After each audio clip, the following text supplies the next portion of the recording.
ஒரு சின்ன எலி கல்யாண சத்திரத்துக்குள் நுழைந்தது. அங்கே ருசியான பல உணவுகள் இருந்தன.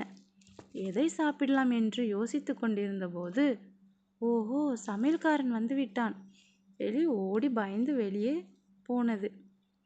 வெளியில் ஒரு மதிலில் பசித்திருந்த காகம் அமர்ந்திருந்தது. எலியை பார்த்ததும் அது பறந்து வந்து எலியை பிடிக்க முயன்றது.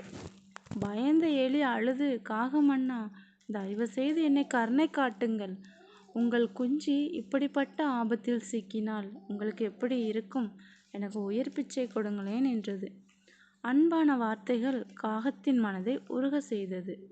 எலியே, உன்னை பார்த்தவுடன் சாப்பிட வேண்டும் என்று நினைத்தேன். ஆனால் உன் நல்ல மனசு என்னை மாற்றிவிட்டது. நீ பயமின்றி போகலாம் என்று சொல்லி காகம் பறந்து சென்றது. உயிர் பிழைத்த எலி, அன்பான வார்த்தைகள் எதிரியின் மனதையும் கூட மாற்றிவிடும் என்பதையும், இனி தானும் அனைவரிடம் அன்போடு நடந்து கொள்ள வேண்டும் என்பதையும் உறுதி கொண்டது.